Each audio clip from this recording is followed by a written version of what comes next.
السلام علیکم ورحمۃ اللہ۔ آج ہم سورہ الاعراف کی کون سی آیت پڑھیں گے؟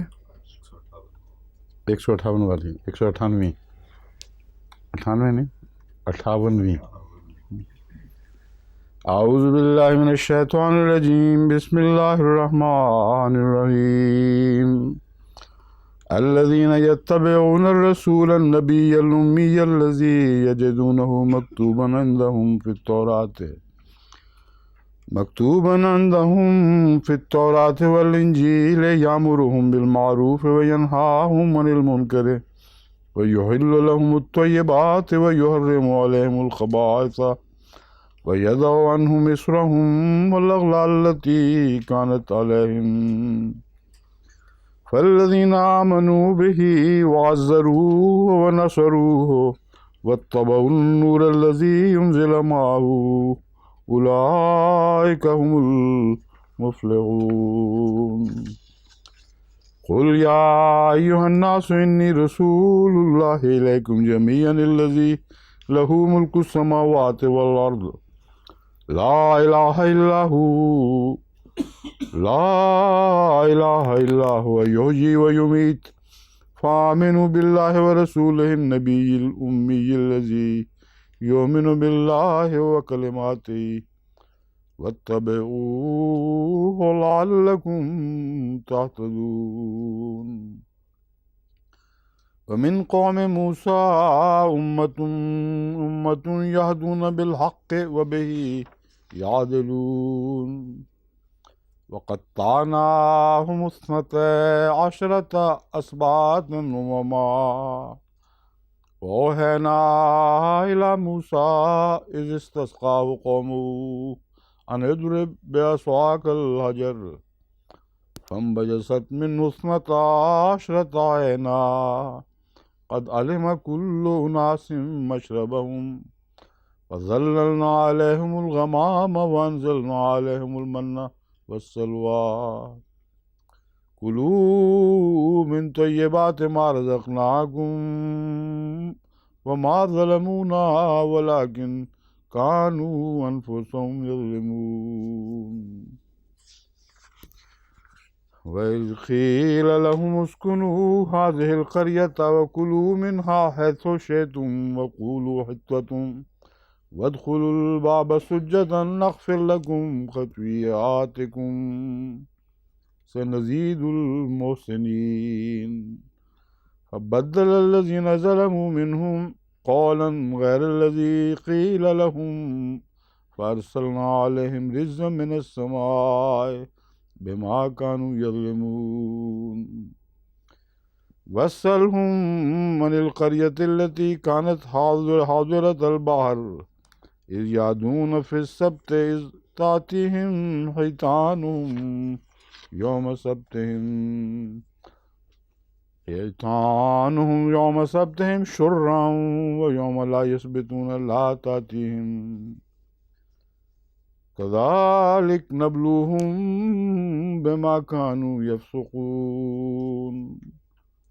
وإذ قالت أمة منهم لم تعظون قوما الله مهلكهم ومعذبهم عذابا شديدا قالوا معذرة إلى ربكم ولعلهم يتقون۔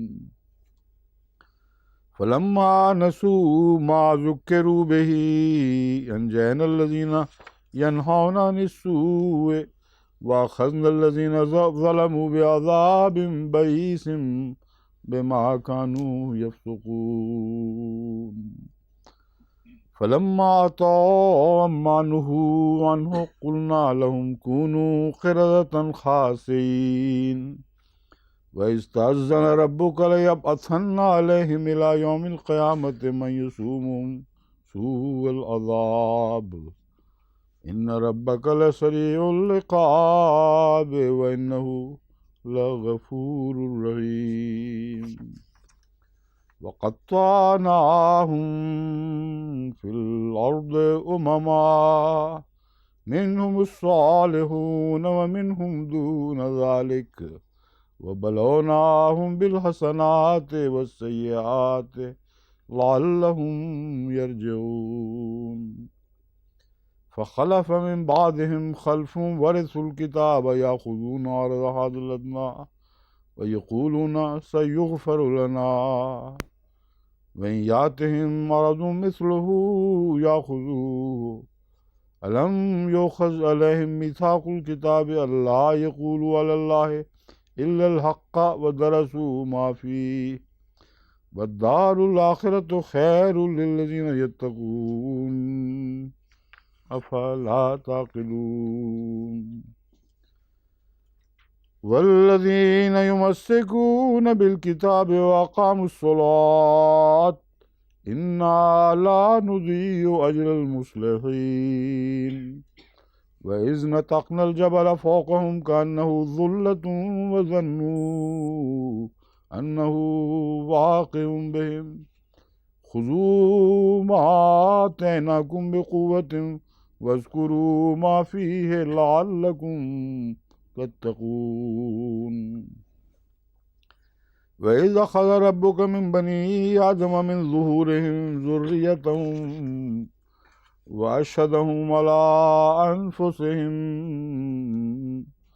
ألست بربكم قالوا بلى شهدنا أن تقولوا يوم القيامة إنا كنا عن هذا غافلين أو تقولوا إنما أشرك آباؤنا من قبل وكنا ذرية من بعدهم أفتهلكنا بما فعل المبتلون وكذلك نفصل الآيات ولعلهم يرجعون واتل عليهم نبأ الذي آتيناه آياتنا فانسلخ منها فأتبعه الشيطان فكان من الغاوين ولو شئنا لرفعناه بها ولكنه أخلد إلى الأرض واتبع هواه فمثله كمثل الكلب إن تحمل عليه يلهث أو تتركه يلهث ذلك مثل القوم الذين كذبوا بآياتنا فاقصص القصص لعلهم يتفكرون ساء مثلا القوم الذين كذبوا بآياتنا وأنفسهم كانوا يظلمون من يهد الله فهو المهتدي ومن يضلل فأولئك هم الخاسرون ولقد ذرأنا لجهنم كثيرا من الجن والإنس لهم قلوب لا يفقهون بها ولهم أعين لا يبصرون بها ولهم آذان لا يسمعون بها أولئك كالأنعام بل هم أضل أولئك هم الغافلون ولله الأسماء الحسنى فادعوه بها وذروا الذين يلحدون في أسمائه سيجزون ما كانوا يعملون وممن خلقنا أمة يهدون بالحق وبه يعدلون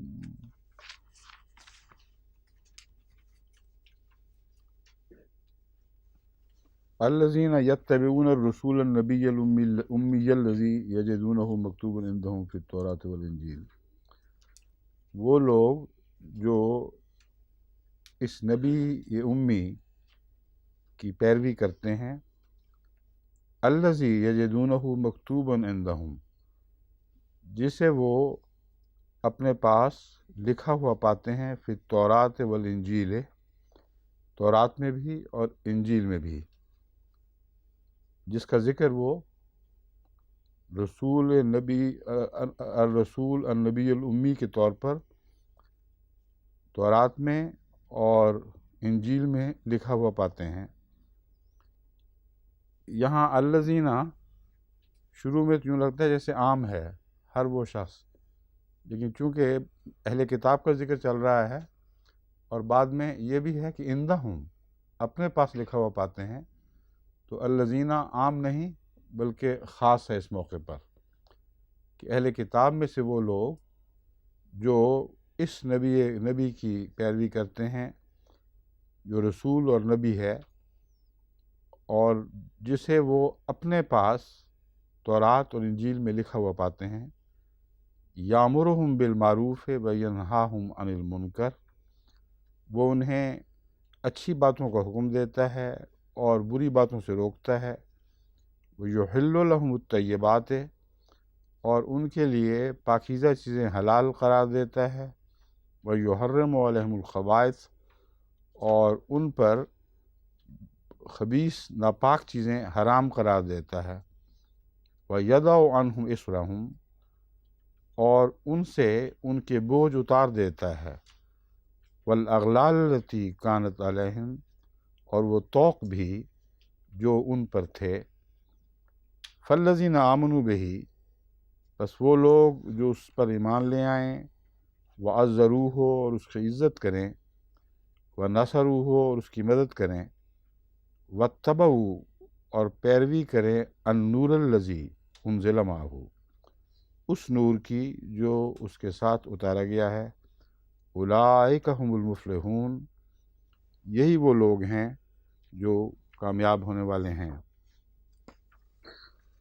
یہاں جو نور الذی انزل معہ ہے، اس سے متعلق ایک تو ظاہر معنی ہے کہ قرآن کریم جو اس کے ساتھ اتارا گیا ہے، دوسرے وہ نور جس کی مثال قرآن کریم میں دی گئی ہے حضرت صلی اللہ علیہ وسلم کے ساتھ، اس کے نور کے پھیل کر ان لوگوں میں پھیل جانے کا ذکر ہے جن کے گھروں میں محمد رسول اللہ صلی اللہ علیہ وسلم کی محبت پائی جاتی ہے اور قرآن کریم یا خدا کا ذکر چلتا ہے، وہاں نور دیا ایک دوسرے سے آگ پکڑتا ہوا پھیلتا چلا جاتا ہے۔ تو وہ نور جو خدا کی محبت یا صفات باری تعالیٰ کا نور محمد رسول اللہ صلی اللہ علیہ وسلم کے ساتھ اترا ہے، یہ دوسرا معنی بھی بین ہی قرآن کریم کی آیات سے مصدقہ ہے۔ تیسرا ایک معنی ہے جو شیعہ کرتے ہیں، وہ کہتے ہیں وہ نور یعنی حضرت علی جن کو خدا تعالیٰ نے رسول اللہ صلی اللہ علیہ وسلم کے ساتھ اتارا تھا، تو صرف محمد رسول اللہ کی پیروی کافی نہیں بلکہ علی کی پیروی بذات خود ایک ساتھ کے طور پر رسول اللہ صلی اللہ علیہ وسلم کے علاوہ آپ کے ساتھ ضروری ہے۔ یہ جو چیز ہے اس کو یہ جو مسلمان علماء ہیں جو شیعہ نہیں ہیں وہ اس کو شرک فی النبوت نہیں سمجھ رہے، ان کی کتابیں بھری پڑی ہیں، ان پر کوئی مقدمے نہیں چلتے، ان کے خلاف کوئی قانونی چارہ جوئی نہیں ہوتی کہ یہ کیا کر رہے ہیں، مگر احمدی جو یہ مانتے ہیں کہ محمد رسول اللہ کی غلامی میں آپ سے نور پا کر جیسے پہلے صحابہ نے نور پایا تھا، بعد کے زمانے میں بھی محمد رسول اللہ کے نور سے ایک دیا جلے گا جو روشن ہوتا ہوا ایک عالمی چراغ بن جائے گا۔ یہ معنی ان کو تکلیف دیتے ہیں اور وہ کہتے ہیں کہ یہ ناممکن ہے، یہ شرک فی النبوت ہے۔ جب عقلیں ماری جائیں تو انسان اس کا کوئی علاج نہیں کر سکتا۔ بس نور کا معنی قرآن کریم اول طور پر جو محمد رسول اللہ کے ساتھ اترا ہے، اور دوسرا اللہ کی صفات کی جلوہ گری جو محمد رسول اللہ صلی اللہ علیہ وسلم کے ذریعے اتری ہے، آپ کے ساتھ اتری ہے، یعنی آپ کے ساتھ اتر کر پھر دوسروں میں پھیلتی چلی گئی ہے۔ وہ صفات باری تعالیٰ کا نور آپ کے ساتھ اترا، اس کی بھی وہ پیروی کرتے ہیں۔ اولئک ھم المفلحون، یہی وہ لوگ ہیں جو کامیاب ہونے والے ہیں۔ قل یا ایھا الناس، تو کہہ دے کہ اے بنی نوع انسان، انی رسول اللہ الیکم جمیعا، میں تم سب کی طرف اجتماعی طور پر رسول بنا کے بھیجا گیا ہوں، تمام تر تم سب کی طرف۔ اس کی مان بعد اس لیے ضرورت ہے کہ کوئی یہ نہ سمجھے کہ صرف اہل کتاب کے لیے آئے تھے، اور وہ ایمان لائے اور انہی کو فائدہ پہنچا۔ اس آیت کے مان بات فرمایا گیا ہے، یہ جن کا چونکہ ذکر چل رہا ہے اہل کتاب کا، اس لیے ان کے ایمان لانے کا ان کی کتب کے حوالے سے ذکر ہو گیا، مگر رسول اللہ صلی اللہ علیہ وسلم صرف اہل کتاب کے لیے نہیں ہے۔ تو کہہ دے میں تمام بنی نوع انسان میں تم سب کے لیے اکٹھا، تو جمیعاً میں نے تمام تر تم سب کے لیے، یعنی مزید تاکید کا لفظ استعمال ہوا ہے۔ رسول بن کر آیا ہوں، کس کی طرف سے؟ الذی لہ ملک السماوات والارض، اس کی طرف سے جو زمینوں اور آسمانوں اور زمین کا بادشاہ ہے، جس کی زمین، آسمانوں اور زمین کی بادشاہت جس کے قبضے میں ہے۔ لہو کا مطلب ہے اس کے لیے ہے، ملک السماوات والارض، اس کی طرف سے رسول بن کر آیا ہوں۔ لا الہ الا ہو، اس کے سوا کوئی معبود نہیں۔ یحیی و یمیت، وہی ہے جو زندہ بھی کرتا ہے اور مارتا بھی ہے۔ اب یہاں جو فرعونیت کا مضمون تھا پہلے بیان ہو چکا ہے، اس کی قطعی طور پر نفی فرما دی گئی ہے۔ وہ کہتا تھا ہم زندہ کریں گے، ہم ماریں گے۔ اللہ تعالیٰ فرماتا ہے کہ یہ رسول آ کر یہ آزادی کا اعلان کر رہا ہے، تمام بنی نوع انسان کا ہے، اور تمام بنی نوع انسان کو ان کے فرائض سے آزادی دلانے کے لیے آیا ہے۔ یہ اعلان کرتا ہے کہ اللہ ہی ہے جو زندہ بھی کرتا ہے، اللہ ہی ہے جو مارتا بھی ہے۔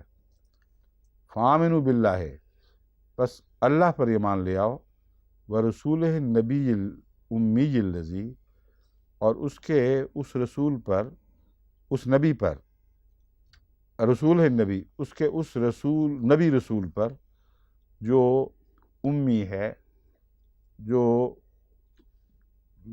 ظاہری تعلیم سے آراستہ نہیں۔ امی کا مطلب ہے ظاہری تعلیم سے آراستہ نہیں۔ الذی یؤمن باللہ، وہ جو ایمان لاتا ہے اللہ پر، وکلماتہ، اور اس کے کلمات پر، واتبعوہ، اور اس کی پیروی کرتا ہے، لعلکم تہتدون، تاکہ تم ہدایت پا جاؤ۔ یہاں حضرت صلی اللہ علیہ وآلہ وسلم کی پیروی میں کون کون سی باتیں ہیں جو حضرت صلی اللہ علیہ وسلم کو پیروی کا مستحق قرار دیتی ہیں، اور کن باتوں میں آپ کی پیروی ایک لازمی ہے زندگی کے لیے، انسانی زندگی کے لیے لازمی ہے۔ فرمایا وہ نبی جو اللہ پر ایمان لاتا ہے، جیسا وہ ایمان لاتا ہے اس کی پیروی کرو۔ یعنی یہ کہنا کافی نہیں کہ ہم ایمان لاتے ہیں، بلکہ اس نبی کی پیروی کرو جس کے متعلق خدا گواہی دے رہا ہے۔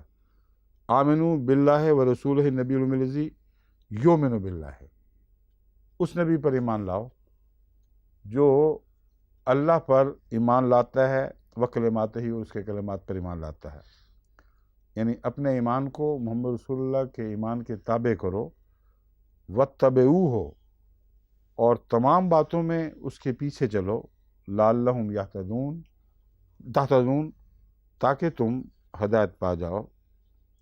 ومن قوم موسیٰ امۃ یہدون بالحق وبہ یعدلون، اور موسیٰ کی قوم میں سے بھی ایسی ایک قوم تھی، امت تھی، یہدون بالحق وبہ یعدلون، حق کے ساتھ ہدایت دیتے تھے، وبہ یعدلون، اور حق ہی کے ساتھ انصاف کیا کرتے تھے۔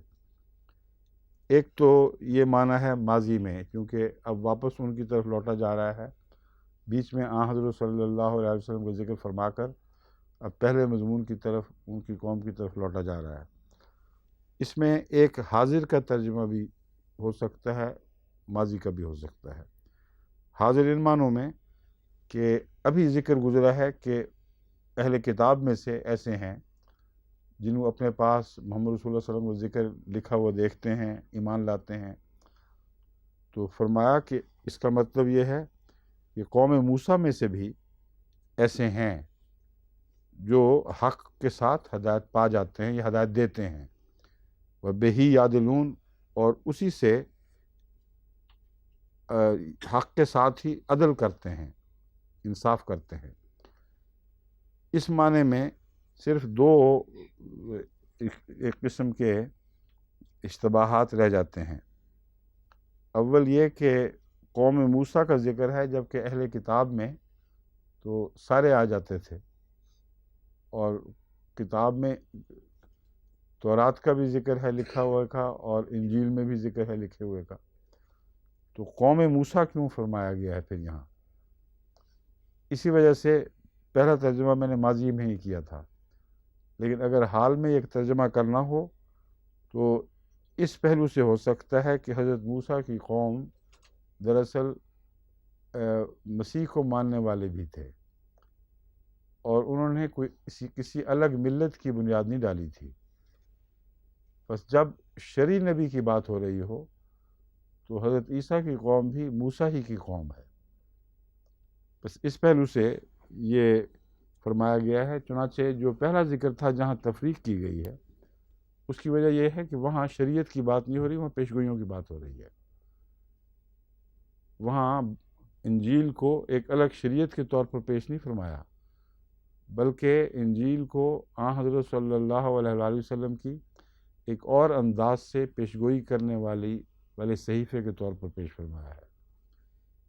یہاں قوم کی بات ہو رہی ہے، بس موسیٰ کی قوم میں حضرت عیسیٰ علیہ السلام کو ماننے والے داخل ہیں، اور یہ ایک بات کا جھگڑا چلایا گیا تھا سینٹ پال کی طرف سے کہ یہ قوم الگ ہے، ورنہ جو حضرت عیسیٰ کے تربیت یافتہ حواری تھے وہ اپنے آپ کو مسلسل حضرت موسیٰ کی قوم ہی سمجھتے رہے، اور حضرت موسیٰ کی شریعت پر ہی ان کا پال کے ماننے والوں سے اختلاف رہا، اور کافی جد و جہد لمبے عرصے تک چلی ہے ان کی۔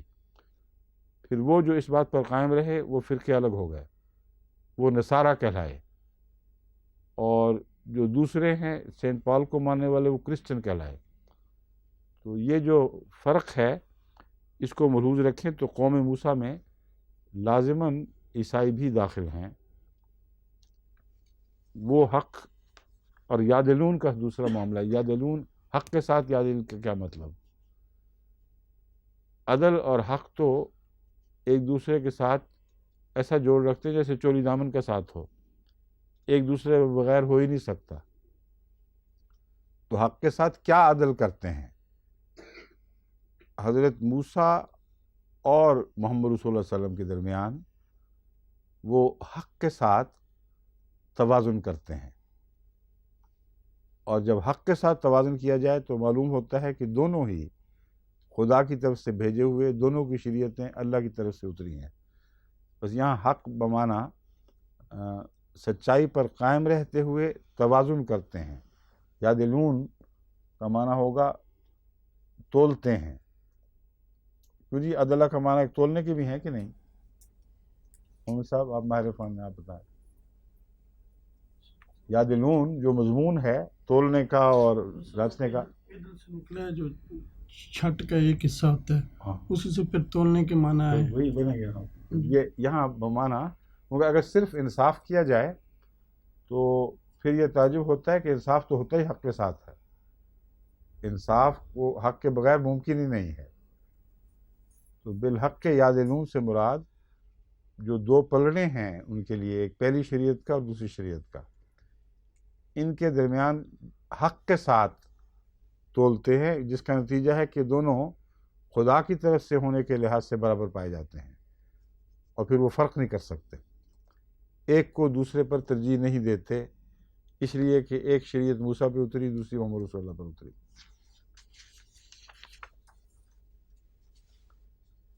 وَإِذْ قِيلَ لَهُمُ اسْكُنُوا هَٰذِهِ الْقَرْيَةَ، اور جب ان سے کہا گیا کہ اس بستی میں سکونت اختیار ہے، رہ گئی ہے، اوہو عدل سے کام نہیں لیا، یہ ایک صفحہ پورے کا پورا غائب ہو گیا تھا بیچ میں سے۔ وَقَطَّعْنَاهُمُ اثْنَتَيْ عَشْرَةَ أَسْبَاطًا أُمَمًا، اور ہم نے انہیں 12 قبیلوں میں تراش دیا. قطعناہم، جس طرح کپڑا تراشا جاتا ہے اس طرح انہیں ہم نے 12 قبیلوں میں تراش دیا. اسباطن، وہ گروہ تھے، امم تھیں، جو امم تھیں، یعنی 12 امتیں ان سے بنائی گئیں. وَأَوْحَيْنَا إِلَىٰ موسیٰ، اور ہم نے موسیٰ پر وحی فرمائی، إِذِ اسْتَسْقَاهُ قَوْمُهُ، کس وقت جب اس کی قوم نے اس سے پانی مانگا. أَنِ اضْرِب بِعَصَاكَ الْحَجَرَ، اپنے سونٹے سے چٹان کو مار. فَانبَجَسَتْ مِنْهُ اثْنَتَا عَشْرَةَ عَيْنًا، اس میں سے 12 چشمے پھوٹ پڑیں گے. ان میں سے ہر ایک الگ قبیلہ بنا، اور ہر قبیلے کے لیے مشرب الگ الگ مقرر ہو گیا جہاں سے انہوں نے پانی پینا تھا. اور کئی جو ایسے اس فن کے ماہر ہیں کہ پانی سوٹے سے پانی نکالتے ہیں، وہ یہ کہتے ہیں کہ حضرت موسیٰ کے زمانے سے ہی یہ انسانی فطرت کو ملکہ جو عطا تھا وہ چمکایا گیا ہے، اور جو پیرا سائیکالوجی کے ذریعے کی طاقتوں کے ذریعے زمین سے پانی نکالنے کا ملکہ انسان کو فطرتاً خدا کی طرف سے تھا، مگر پہلا واقعہ جو الہی تصرف میں وہ چمک اٹھا ہے وہ حضرت موسیٰ کے ساتھ ہوا ہے. اور حضرت موسیٰ وہاں سوٹا مارتے تھے جہاں سوٹا خود بخود نیچے کی طرف حرکت کر جاتا تھا اور وہیں سے پانی نکلتا تھا. اور بہت تحقیقات ہوئی ہیں اس میں، اور اکثر تحقیق کا محاصل یہی ہے کہ یہ جو پانی نکالنے والے ہیں ان میں کوئی جھوٹے بھی ہوتے ہوں گے، مگر یقینی طور پر بعض لوگ سچے بھی ثابت ہوئے ہیں. اور USSR میں بھی بکثرت ان کو استعمال کیا گیا ہے پانی کی تلاش میں، کیونکہ بہت سے ایسے جو مسلمان ریاستوں کے علاقے ہیں جہاں پانی کی کمی تھی، تو یہ لوگ، ہوتا یہ ہے کہ 2 شاخہ ہوتا ہے جس کو لے کے چلتے ہیں اور ہاتھ میں ڈھیلا پکڑی رکھتے ہیں مگر اوپر کی طرف رخ رکھ کے، تو ایک جگہ اچانک بڑی زور سے وہ نیچے کی طرف گرتا ہے، اور جہاں وہ گرے وہ پانی اور اس شاخ کے درمیان کوئی کشش ایسی ہے جس کو سائنس کے نقطہ نگاہ سے معلوم نہیں کیا جا سکتا کہ وہ کیا چیز ہے، مگر انسانی تجربے میں آتی ہے. بس حضرت موسیٰ کا جو واقعہ ہے اس میں کوئی ایسی تخصیص، یعنی اس آبزرویشن کے نتیجے میں ہم یہ کہنا پڑے گا کہ اللہ تعالیٰ نے انسانی فطرت میں ودیت، وہ طاقت ابھار دی جو ان 2 طاقتوں کو ملانے کا کام دیتی ہے. پانی کی لکڑی کے لیے کشش، اور وہ لکڑیاں لے کے چلتے ہیں سب، اور پانی کی لکڑی سے ایک فطری طبی کشش ہے کیونکہ وہ لکڑی اس کا بچہ ہوتی ہے تو اس کو اپنی طرف جھکاتی ہے خشک لکڑی کو. یہ ایک بظاہر ناقابل فہم بات ہے کیونکہ سائنسدان اس کی کنوں کو نہیں سمجھ سکے، لیکن جن لوگوں نے تحقیق کی ہے بڑی دیانتداری سے سائنسی طریق پر، وہ یہ گواہی ضرور دیتے ہیں کہ یہ فن موجود ہے.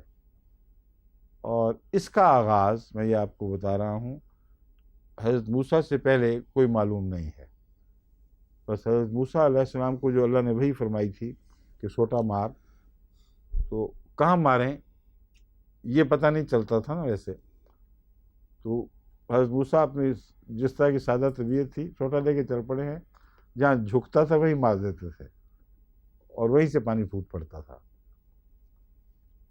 اور ایک چٹان نہیں ہے، وہ کافی آپس میں فاصلہ ہے، ابھی تک وہ موجود ہیں 12 چشمے جہاں سے وہ پانی پھوٹا تھا. قد علم کل اناس مشربہم، اور ہر ایک نے، ہر لوگوں میں سے سب نے اپنے اپنے مشرب کو پہچان لیا، جان لیا یعنی پہچان لیا. اب میں مشرب پانی نکلنے کے سلسلے میں آپ کو بتا دوں کہ آن حضرت صلی اللہ علیہ وآلہ وسلم کی امت کے آغاز سے پہلے پیشگوئی کے رنگ میں حضرت اسماعیل کی ایڑیوں سے ایک چشمہ پھوٹا ہے جو تمام دنیا کو ملت واحدہ بنانے کی طرف اشارہ کر رہا ہے۔ حضرت موسیٰ سے 12 چشمے پھوٹے ہیں، اور ایک قوم جو تھی وہ اکٹھی نہیں رہ سکتی تھی، اس لیے ان کو 12 حصوں میں تقسیم کر دیا گیا ہے۔ تو پاؤں سے چشمہ پھوٹنا یہ دراصل ظاہری علامت بھی بن جاتا ہے، یہ کوئی تعجب کی بات نہیں، مگر مراد یہ ہوتی ہے روحانیت کا پانی۔ تو آن حضرت صلی اللہ علیہ وآلہ وسلم کے لیے چونکہ سارے بنی نوع انسان کو اکٹھا کرنا مقدر تھا، آپ کے فیض سے سب نے سیراب ہونا تھا، اس لیے وہاں ایک چشمہ پھوٹا ہے۔ وَظَلَّلْنَا عَلَيْهِمُ الْغَمَامَ، اور ہم نے ان پر بادلوں کا سایہ کر دیا، وَأَنزَلْنَا عَلَيْهِمُ الْمَنَّ وَالسَّلْوَىٰ، اور ان پر من اور سلوہ اتارے۔ کُلُوا مِن طَیِّبَاتِ مَا رَزَقْنَاکُمْ، کھاؤ ان پاکیزہ چیزوں میں سے جو ہم نے بطور رزق تمہیں عطا کی ہیں۔ وَمَا ظَلَمُونَا وَلَٰكِن كَانُوا أَنفُسَهُمْ يَظْلِمُونَ، اور ہم نے ان پر کوئی ظلم نہیں کیا بلکہ وہ خود اپنی جانوں پر ظلم کیا کرتے تھے۔ اب اس کی مثال اس آیت کے مان بعد دی گئی ہے کہ کس طرح خدا کے فیض کو انہوں نے ظلم میں تبدیل کر دیا ہے۔ وَإِذْ قِيلَ لَهُمُ اسْكُنُوا هَٰذِهِ الْقَرْيَةَ، جب ان سے کہا گیا کہ اس بستی میں سکونت اختیار کرو، وَكُلُوا مِنْهَا حَيْثُ شِئْتُمْ، اور اس میں سے جہاں سے چاہو کھاؤ، وَقُولُوا حِطَّةٌ، اور یہ کہتے ہوئے داخل ہو، حِطَّةٌ، ہم بخشش طلب کرتے ہیں۔ حِطَّةٌ کا بخشش اللہ تعالیٰ سے بخشش مانگنے کا ایک طریقہ ہے جس میں فعل بھی ذکر نہیں ہوئے، جیسے وہ ایک فقیر دردناک طریقے پہ بخشش کہتا وہ چلتا ہے، اس طرح کہتے ہوئے اس بستی میں داخل ہو۔ وَادْخُلُوا الْبَابَ سُجَّدًا، اور اس کے دروازے سے سجدہ ریز ہوتے ہوئے داخل ہو، یعنی خدا کے حضور جھکتے ہوئے، اپنی تمام طاقتوں کو اس کے حضور جھکاتے ہوئے۔ نغفر لکم خطیئاتکم، ہم اس کے نتیجے میں تمہاری خطاؤں کو بخش دیں گے۔ سنزید المحسنین، اور جو احسان کرنے والے ہیں ان کو تو بہت زیادہ دیں گے، صرف خطاؤں کو بخشنا نہیں ہے بلکہ بہت بڑھ کر ان کو عطا کیا جائے گا۔ ہیں اچھا ذرا سوری معاف کر دو، مجھے یاد آ گیا کیا غلطی ہو گئی۔ ٹھیک کہہ رہے ہیں آپ۔ وما ظلمونا، وہ جو شرارتیں کرتے تھے ہم پر ظلم نہیں کر سکتے تھے کچھ۔ ظلمنا میں نے کر دیا تھا ترجمہ غلطی سے، وہ ہے ظلمونا، وہ ہم پر کیا ظلم کر سکتے تھے۔ ولیکن کانوا انفسہم یظلمون، جب بھی وہ ہماری تعلیمات سے غیر عادلانہ سلوک کرتے تھے تو ہم اسی کو ظلم کہتے ہیں، یعنی مضمونوں کو بگاڑنا، غلط باتیں اس طرح منسوب کرنا، شرارتیں کرنا۔ تو فرمایا اس ظلم کا نشانہ ہم تو بن نہیں سکتے تھے، ہاں وہ خود ان حرکتوں کے ذریعے اپنی جانوں پر ظلم کرتے تھے۔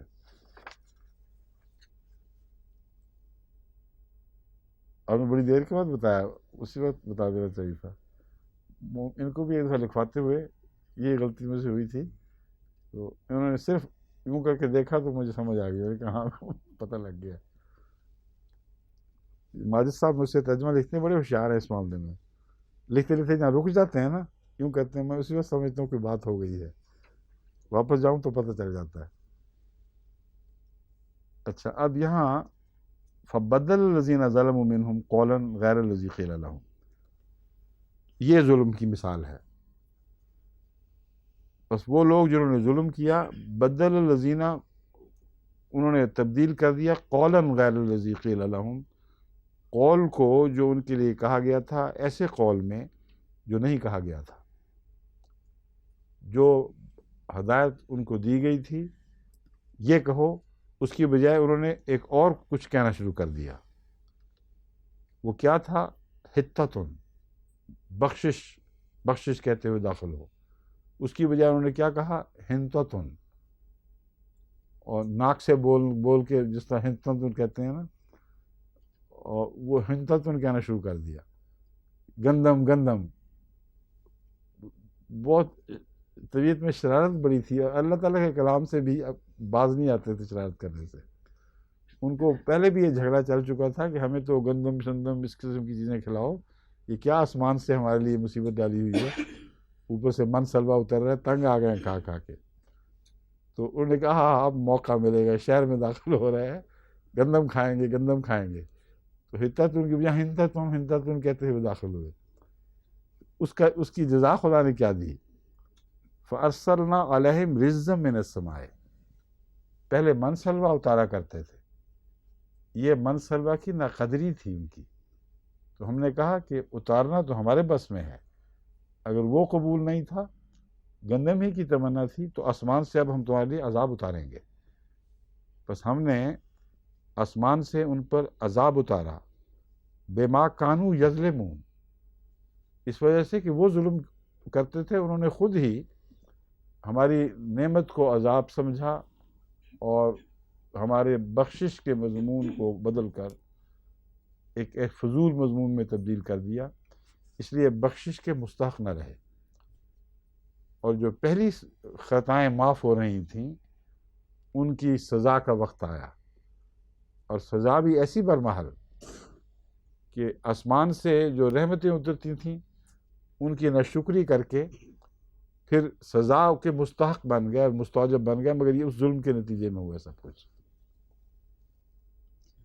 وَاسْأَلْهُمْ عَنِ الْقَرْيَةِ الَّتِي كَانَتْ حَاضِرَةَ الْبَحْرِ، اور ان سے اس بستی کے متعلق بھی پوچھ جو سمندر کے کنارے پر واقع تھی.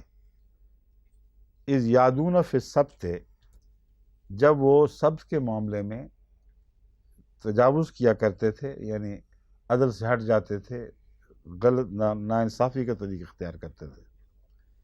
اِذْ تَأْتِيهِمْ حِيتَانُهُمْ، جب ان کے پاس مچھلیاں آتی تھیں، یوم سبتہم، اس دن جب وہ سبت کو کی پر عمل کر رہے ہوتے تھے. یوم سبتہم سے مراد ہے جب وہ سبت کی تعلیم پر عمل کر رہے ہوتے تھے.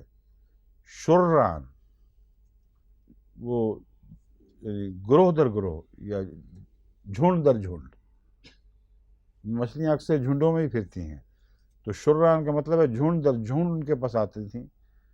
وَالْيَوْمَ لَا يَسْبِتُونَ لَا تَأْتِيهِمْ، جس دن وہ سبت کے حکم پر عمل نہیں کر رہے ہوتے تھے وہ نہیں آتی تھیں. تو سبت نہیں کرتے سے مراد ہے کہ سبت کی جو تعلیم تھی کہ آج کچھ نہیں پکڑنا، اس پر جب وہ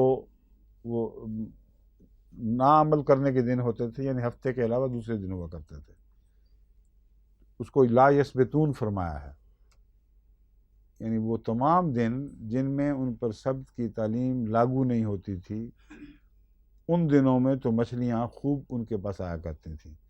جن دنوں میں لاگو ہوتی تھی اس دن نہیں آیا کرتی تھیں. ٹھیک ہے؟ اب کچھ منہ کیا تھا، الٹ ہو گیا. ایک منٹ ہے، میں یہی سوچ رہا ہوں کہ میں جب میں دیکھا لا یست الٹ ہو گیا ہے، ابھی اس کو سیدھا کر لیتے ہیں. اذ یعدون فی السبت اذ تأتیہم حیتانہم یوم سبتہم. ٹھیک ہے، جب الٹ چاہیے تھا، جس دن وہ سبت کا دن ہوتا تھا مچھلیاں جھنڈ در جھنڈ آتی تھیں، اس خیال سے کہ شریف لوگ ہیں، خدا کی تعلیم پر عمل کریں گے اور ہمیں نہیں پکڑیں گے، جھنڈ در جھنڈ آ جاتی تھیں. اور یہ واقعہ ہے کہ جانور پہچان لیتا ہے. اب ہمارے ملک میں مگ، وہ پہلے تو 200 گز تک بھی ٹھہر جاتے تھے، جب شکاری بہت ہوئے تو میل میل سے دکھائی نہیں دیتے، اور اب سنیں انہوں نے جانا ہی چھوڑ دیا اس ملک میں، اس کا رستہ ہی ترک کر بیٹھے ہیں.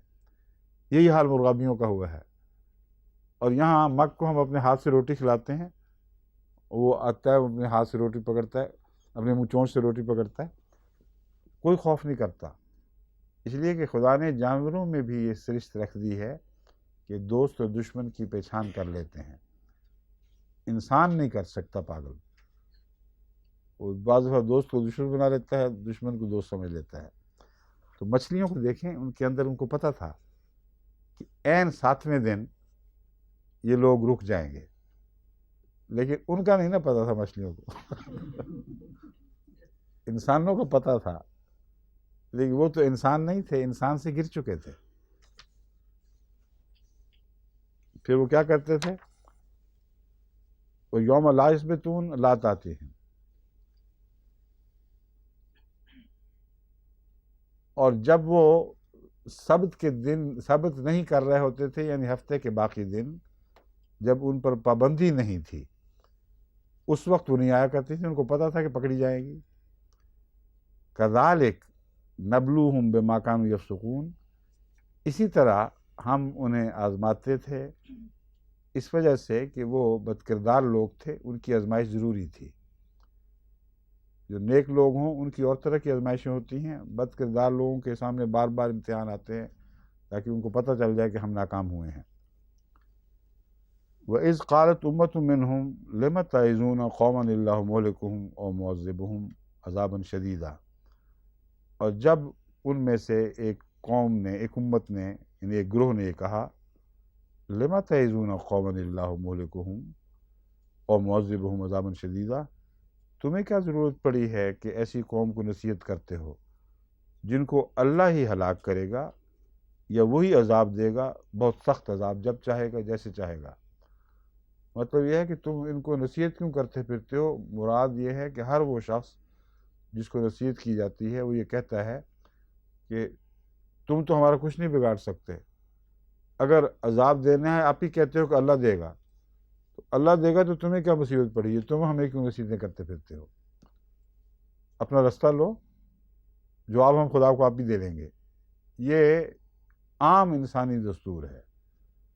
نصیحت کرنے والے کو جس کے ہاتھ میں ڈنڈا نہ ہو ہمیشہ یہی جواب دیا جاتا ہے کہ جو پکڑے گا دیکھی جائے گی.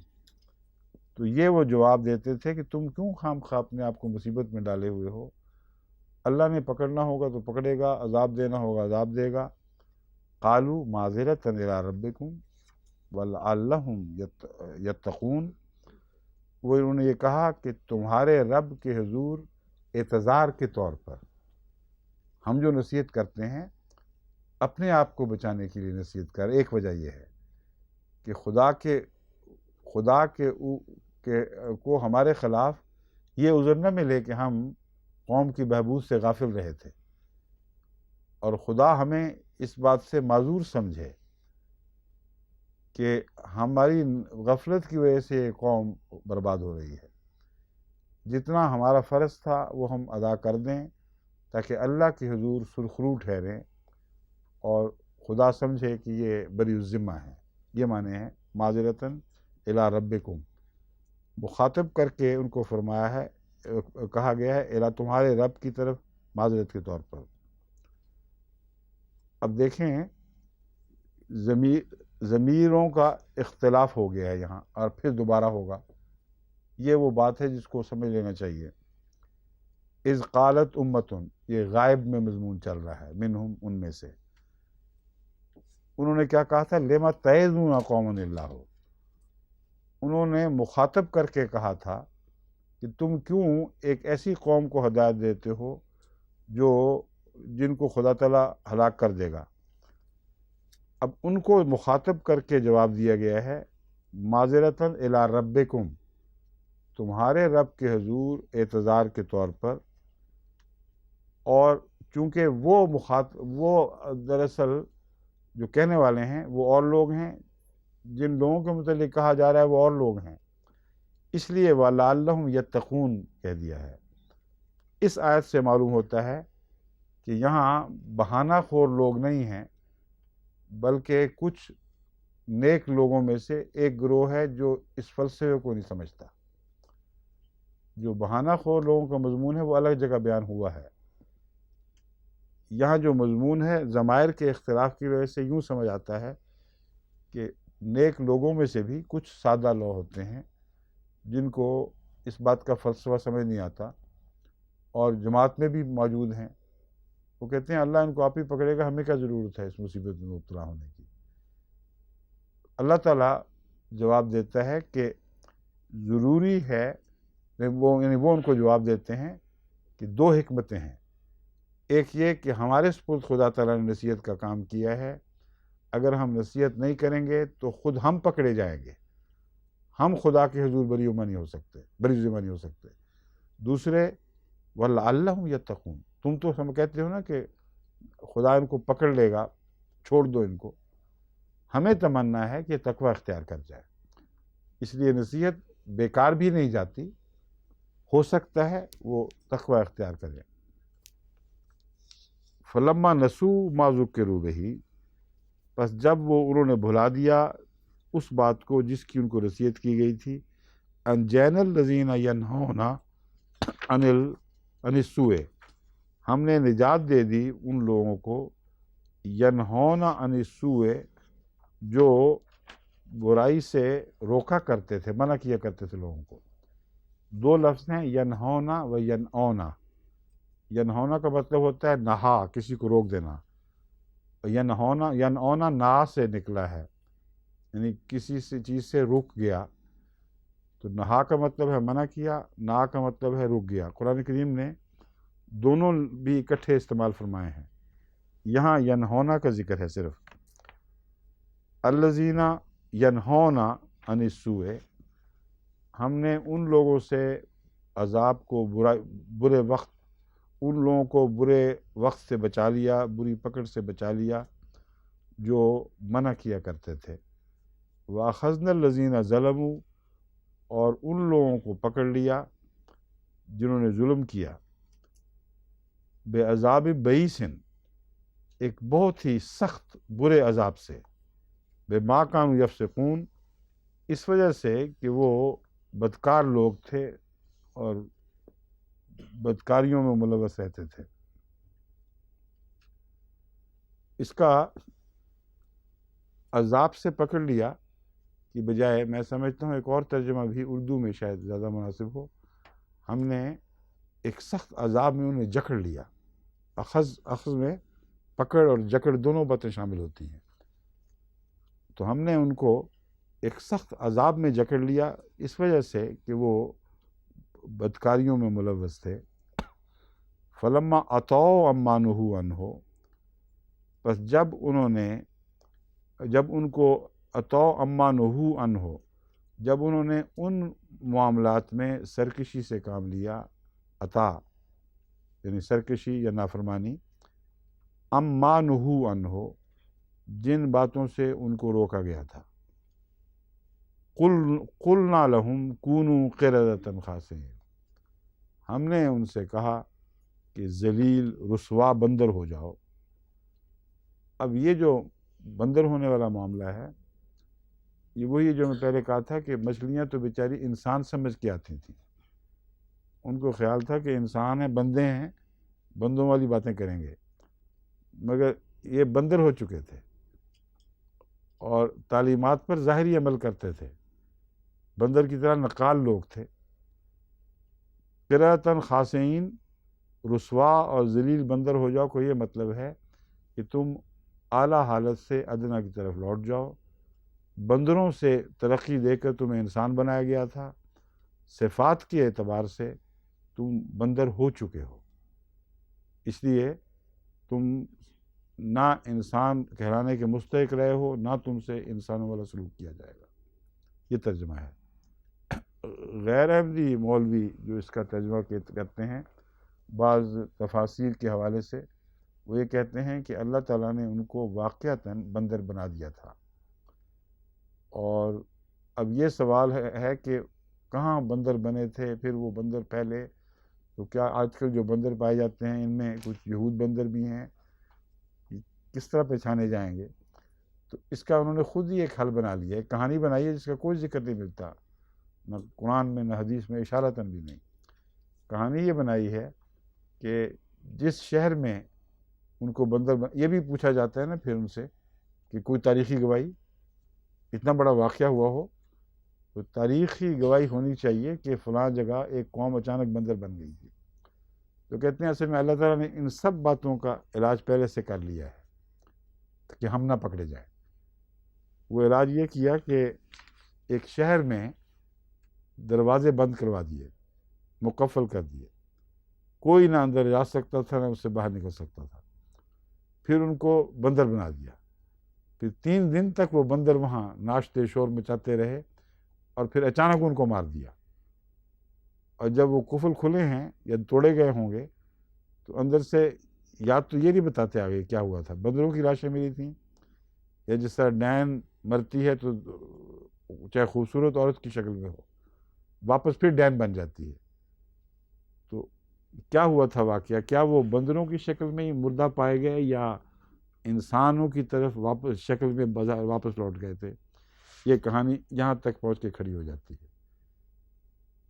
جہالت کی حد ہے۔ قرآن حکیم کی طرف ایسی باتیں لغو باتیں منسوب کرتے ہیں، اور جب جماعت احمدیہ قرآن کریم کی حکمت کے شایان شان ترجمے کرتی ہے تو کہتے ہیں انہوں نے تحریف کر لی ہے۔ یہ تحریف کرنے والے لوگ ہیں جنہوں نے قرآن کے مضمون کو بگاڑ دیا ہے۔ اب تھوڑا سا وقت رہ گیا ہے، کل میں نے کہا تھا مجھے یاد کرانا سوالوں کے لیے، اور آپ نے یاد نہیں کرایا، ٹھیک ہے؟ ایک اور مسئلہ ہے بیان کرنے والا۔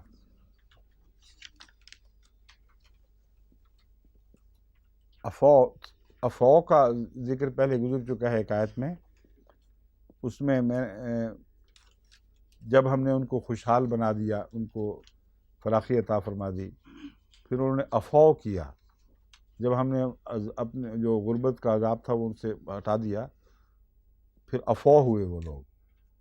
افو کے متعلق میں نے ان سے کہا تھا مجھے لغوی تحقیق کر کے دکھائیں۔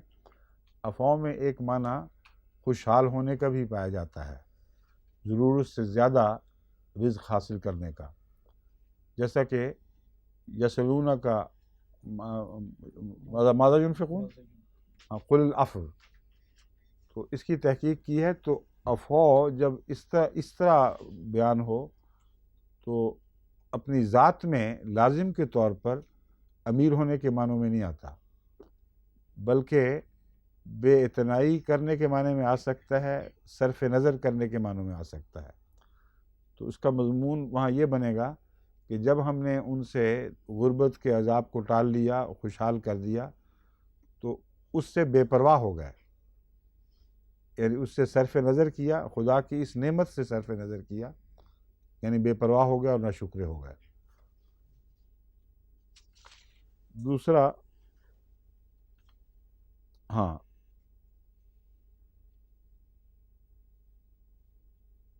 میں نے کہا تھا قمل کے متعلق کہ لفظ قمل میں میرے نزدیک طاعون کی وبا داخل ہے، کیونکہ طاعون بھی پسوں کے ذریعے پھیلتا ہے، اور قمل پسوں پر بھی اطلاق پاتا ہے۔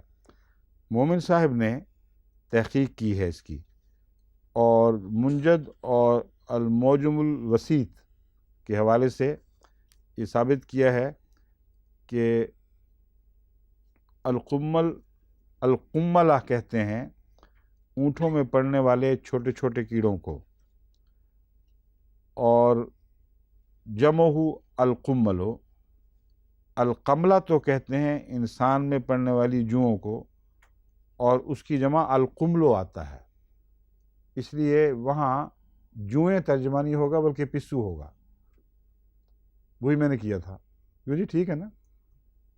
قملہ اور قملہ جو ہے القملہ، اس کی جمع آتی ہے قمل، اور چھوٹے چھوٹے کیڑے جیسے کہ پسو ہوتے ہیں جو بعض جانوروں کو پڑ جاتے ہیں، ان کے لیے ان کی جمع آتی ہے قمل۔ تو قرآن کریم میں لفظ قمل استعمال کیا ہے، اس لیے وہاں اس کا ترجمہ پسو کرنا نہ صرف یہ کہ جائز بلکہ وہی ہونا چاہیے۔ ایک مجید عابد صاحب نے بھی تحقیق کر کے بھیجی ہے، وہ بھی یہی ہے، ایک ہی مضمون ہے واحد۔ ایک قمر صاحب کا بڑا دلچسپ سوال ہے۔ قمر صاحب کہتے ہیں کہ قرآن کریم میں اکثر جگہ جہاں جنات کا ذکر ہے وہاں جنات کے حوالے سے یہ آتا ہے کہ تجری من تحتها الانہار، ان کے نیچے یا ان کے دامن میں نہریں بہتی ہیں۔ 3 آیات ایسی ہیں جہاں انسانوں کے ذکر میں فرمایا گیا ہے تحتہم الانہار، انسانوں کے نیچے نہریں بہتی ہیں۔ اس ضمن میں وقت ہے کہ کھول یا نہیں ہے اب کھولنے کا؟ ہے کتنا وقت رہ گیا ہے؟ اچھا بس پھر ٹھیک ہے۔ اس سلسلے میں یہ بات یاد رکھنے کے لائق ہے کہ قرآن کریم نے کہیں بھی یہ نقشہ نہیں کھینچا کہ جو شہد اور شراب اور دودھ اور پانی کی نہریں بہتی ہیں لوگ ان سے کٹورے بھر بھر کے پیتے ہیں۔ کہیں بھی ان نہروں سے شہد پینے، ان نہروں سے شراب پینے کا ذکر نہیں ملتا، اور وہ الگ مضمون چلتا ہے کہ ان کے اوپر گھمائے جائیں گے کٹوروں والے نوعمر مخلوقات ہوں گی کچھ جو ان کے لیے پھریں گے ارد گرد۔ دوسرا یہ کوئی غور نہیں کرتا کہ اگر وہ جنتیں ایسی ہیں جیسے یہاں کے باغات ہیں تو کبھی درختوں کو شہد دے کے دیکھا ہے کسی نے؟ کبھی درختوں کو شراب دے کے دیکھی ہے؟ پانی تو سمجھ آ گیا، مگر دودھ سے درخت پلائے جائیں، شراب پلائی جائے ان کو شہد چٹایا جائے، یہ تو ہو ہی نہیں سکتا۔ اس لیے صاف بتاتا ہے کہ وہاں جنات سے قرآن کریم صاف ظاہر فرما رہا ہے کہ جن جنات کی ہم ذکر کر رہے ہیں وہ کوئی روحانی نشو و نما کی چیزیں ہیں جو شہد سے سیراب کی جاتی ہیں، مطلب ہے ان میں شفا بھی ہے اور لذت بھی ہے، اور دودھ سے سیراب کی جاتی ہیں کا مطلب ہے کہ ان میں مکمل غذا ہے ان کی ضرورت کی، اور پانی تو ہے ہی پانی، اور شراب کا مضمون ہے وہ لطف والے پھل ہیں، اور پھلوں سے ہی اکثر شراب بھی نکلتی ہے، اور لطف کے لیے بھی پھلوں کو استعمال کیا جاتا ہے۔ تو ان کی اٹھان میں ہی ان کے جو پروان چڑھنے میں شراب کا عنصر شامل ہے، یعنی بے حد لطف دینے والے پھل ان کو لگیں گے۔ بس یہ مراد نہیں ہے کہ واقعتاً وہ نہریں پاس بہہ رہی ہیں اور واقعتاً درخت اس قسم کے ہوں جن کی جڑوں میں شہد چل رہا ہے، شراب چل رہی ہے۔ شہد اور شراب کے اوپر اب چھوٹا سا پھول بھی ایک پال کر دیکھ لے وہ جل جائے گا، آنن فانن گل سڑ جائے گا۔ بس اگر یہ مراد ہے کہ اس سے وہ رزق پاتے ہیں تو جہاں انسانوں کی طرف اس کی ضمیر پھیری ہے وہ اس مضمون پر مزید روشنی ڈال رہی ہے کہ یہ لوگ، یعنی انسانوں کو تو جڑوں کی جڑیں تو نہیں کوئی ہوتی جن کو سیراب کیا جائے شہد سے، تو جس طرح انسانوں کی غذا ہے وہ، اسی طرح وہ چیزیں جو ان کے لیے رزق بنیں گی ان کی غذا بھی انہی چیزوں سے ہوگی، اور کچھ خدا کے بندے براہ راست رزق پائیں گے۔ میرے نزدیک اس تفریق کی وجہ یہ بنتی ہے، کچھ ہیں جو بالواسطہ رزق پائیں گے، کچھ ہیں جن کی اپنے نیچے نہریں بہتی ہیں، یعنی وہ بلا واسطہ اللہ تعالیٰ سے ایسا رزق حاصل کریں گے کہ وہ درخت نہ بھی ہوں تب بھی ان کی پرورش انہی کے ذریعے ہوگی۔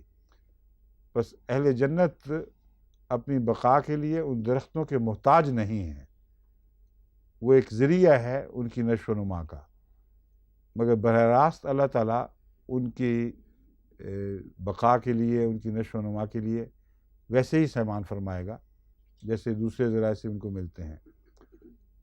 تو وہ چونکہ ذکر الہی کا عرفان ہے جو وہاں جا کے جنت بنے گا، اس لیے اس کے معنی یہ ہو سکتے ہیں، مگر تحتہم سے مراد قدم کرنا ٹھیک نہیں۔ پھر یہاں تحتہم سے مراد یہ ہے کہ جس سے وہ زندگی کا پانی لیتے ہیں، وہ چیز جس سے وہ زندگی کی طاقت لیتے ہیں، وہ چیز ان کو ہمیشہ مہیا ہوگی، اور تمثیل وہی جنتوں والی ہی ہے، کیونکہ جنتیں اپنے نیچے سے زندگی کا پانی لیتی ہیں، اسی طرح گویا ان انسانوں کے لیے بھی ہمیشہ نشو و نما کے لیے اللہ تعالیٰ کی طرف سے براہ راست سامان ہوں گے۔ بس وہ جو تحت ہم اور تحت ہا کا فرق ہے، یہ صرف یہ اشارہ کرنے کی خاطر ہے کہ تم یہ نہ سمجھ لینا کہ درخت واقعتاً شہد سے یا اس سے جس طرح کے درخت تم سمجھتے ہو وہ سیراب ہوتے ہیں، وہ ہو ہی نہیں سکتے۔ وہی چیز ہم انسانوں کے لیے بھی کر رہے ہیں۔ اب انسان کھڑے ہو جائیں پانی میں، وہ کیسے سیراب ہو سکتے ہیں؟ تو ایک چیز نے دوسرے مشکل مضمون کی عقدہ کشائی کر دی۔ سمجھ گئے ہیں؟ کیوں جی قمر صاحب؟ ٹھیک ہے یہ بات، اگر آپ کی تسلی ہو گئی ہے ٹھیک ہے۔